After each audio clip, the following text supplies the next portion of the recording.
You'll never guess what the filling of the famous Kit Kat bar is actually made of. Everyone knows that a Kit Kat is a wafer covered in milk chocolate. However, inside the bar, between the wafers, there is also a special layer, and it isn't chocolate. Or rather, not just chocolate. In a BBC documentary about chocolate production released in 2015, a surprisingly unexpected ingredient in Kit Kat was revealed. It turns out that during factory production, not all bars come out perfect. Some are unevenly coated with chocolate, some crumble, and so on. In the end, these defective bars are recycled, and the resulting material is used to make the very layer that goes between the wafers in the next batch of chocolate bars. I'm sure that never could have crossed your mind. However, representatives of the manufacturing company were quick to clarify that the recycled chocolate bars are only one of the ingredients in the filling. In addition to that, it also contains cocoa mass, sugar, and other components. Viewers of the documentary immediately raised the classic chicken and egg question. If the filling uses recycled Kit Kat bars from the previous batch, then where does that ingredient come from for the very first batch of the day? According to a company representative, the very first batch is made without any recycled bars. Either way, hit like if you enjoy Kit Kat. By the way, Kit Kat is one of the biggest record holders when it comes to the number of different flavor combinations. In supermarkets, you can usually find the more classic flavors. Kit Kat with dark, milk, and white chocolate. But in other parts of the world, you can come across some pretty exotic versions as well. For example, there's a cough drop flavored Kit Kat and even a potato flavored Kit Kat. There's also a cheese flavored one, a banana flavored one, and dozens of other surprising combinations. Although the famous Nutella spread is associated with chocolate, it actually contains very little real chocolate. Cocoa beans make up only about 4% of the total composition. More than 50% of what's in the jar is sugar, 23% is palm oil, and 13% is hazelnuts. By the way, the use of hazelnuts in Nutella began completely by accident. After World War II, chocolate was in short supply across Europe, so large amounts of hazelnuts were added to Nutella. The spread was produced in Italy, where hazelnuts were plentiful. But the hazelnut version became so popular that, to this day, there are several times more nuts in the spread than cocoa. By the way, the sugar content in Nutella can vary depending on the country. For example, in Italy the spread is sweeter than in neighboring France. Toblerone chocolate bars are very delicious.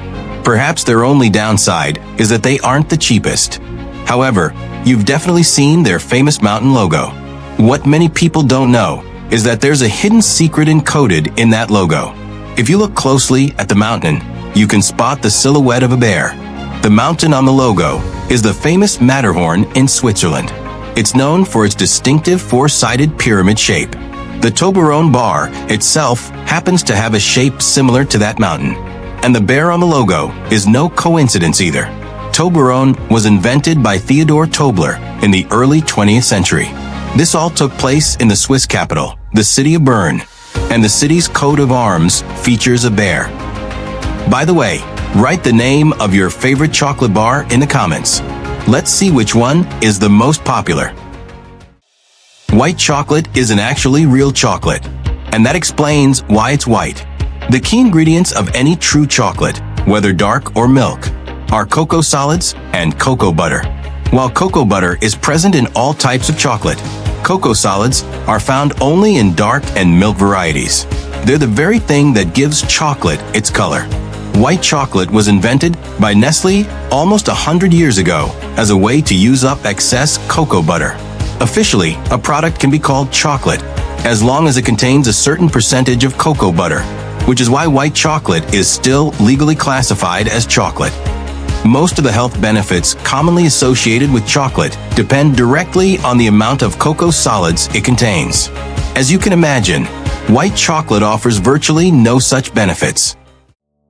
American astronauts' favorite candy is M&Ms. These colorful chocolate candies are sent into space with every new astronaut mission. In fact, chocolate has a long history in space. The beloved treat was even taken by Yuri Gagarin on his first flight more than half a century ago. However, That chocolate came in the form of a paste inside a tube. Sending regular sweets into space in their usual form is problematic. That's exactly why M&Ms became the favorite candy of American astronauts. They're small, don't need to be bitten into, and are coated with a hard shell. All of this makes them easy to eat in zero gravity, without filling the spacecraft with chocolate crumbs. By the way, the white letter M appears on every single candy, and it's not just decoration. The name comes from the surnames of the company's two founders, Mars and Murray, M and M. Interestingly, when M&Ms were first created in the early 20th century, they weren't meant for children, but for soldiers. Chocolate is an excellent source of energy. However, during wartime, eating regular chocolate bars was difficult. They melted too easily. Candy with a hard shell that doesn't melt in your hands solved that problem. By the way, the letter M on the candies was originally dark, but later it was changed to white. Colorful candies, like Skittles or Gummy Bears, actually all taste the same. A few years ago, this claim went viral on Twitter and was picked up by many users. And in reality, there's a lot of truth to it. For example, the filling inside Skittles is exactly the same regardless of color. Only the outer shell differs in flavor. The way we perceive taste also depends not just on what we feel with our tongue, but on smell and color as well.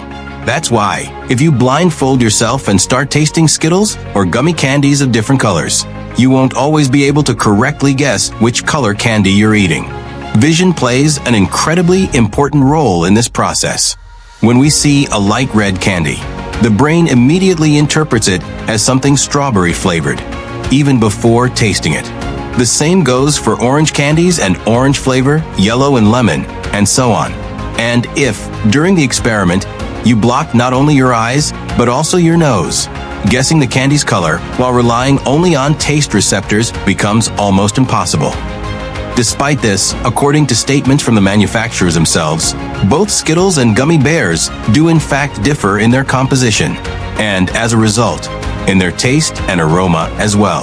By the way, large international confectionery companies often slightly adjust their recipes for different countries. For example, some flavors produced for the United States and Mexico are made sweeter than those for Europe, since people in the Americas tend to have a stronger preference for sweet tastes on average. Oreo cookies are known all over the world. First and foremost, this product is strongly associated with milk. It has a white filling, and advertisements often suggest eating the cookies with milk. However, in reality, the iconic cookie contains no milk at all, which is why it is often recommended for vegetarians and for people who avoid milk. The manufacturer simply explains that the product may contain traces of milk, but milk itself is not listed among the ingredients. For many people, Kinder Surprise was one of the main symbols of childhood. This applies to almost every country in the world, except the United States. In the US, Kinder Surprise is illegal. And no, you didn't mishear that. Not only can you not buy the famous chocolate egg with a toy inside in the United States, but you can also be fined for trying to bring it into the country from abroad.